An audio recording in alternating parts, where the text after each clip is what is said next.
Galaw na naman ang Barangay Ginebra mga ka-sports. Sonny Esteel pinapirma.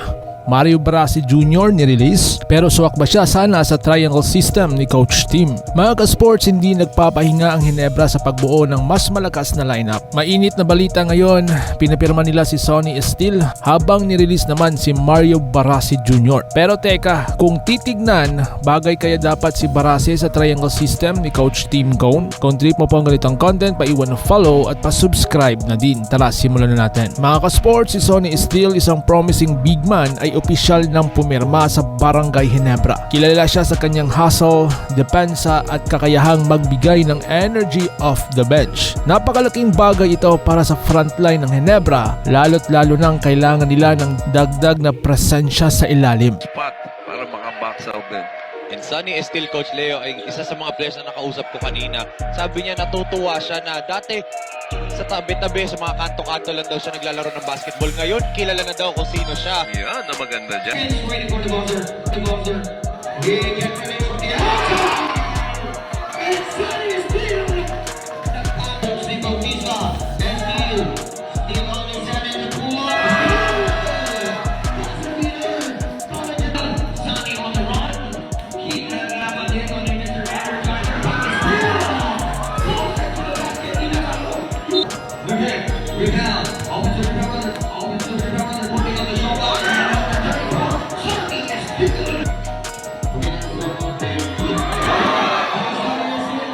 On number 16, pass to Sonny Esteel. 5 on the outside. Loose. Pass to number 34 and pass. Kasabay ng magandang balita, nagdesisyon din ang Ginebra na i-release si Mario Barasi Jr. Sa kabila ng kanyang potensyal, tila hindi siya nabigyan ng sapat na playing time. Pero kung iisipin, swak sana siya sa triangle system ni Coach Tim. May shooting touch, marunong gumalaw off the ball at kayang mag-adjust sa spacing ng offense. Ang problema, hindi siya nakahanap ng tamang timing at role sa rotation. Kaya kinakailangan siyang i-let go ng Ginebra.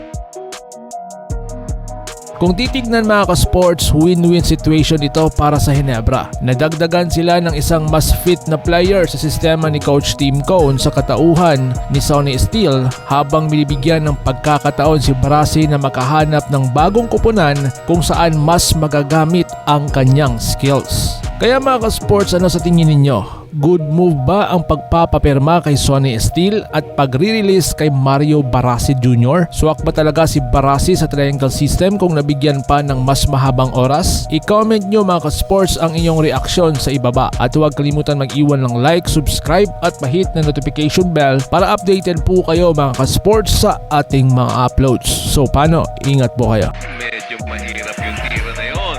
Well, spin! Dudukot! Wala nga lang. Yes, mahirap yun, no? Against the tall defenders ng Pasig. Esteel sa ilalim. Block by Santos!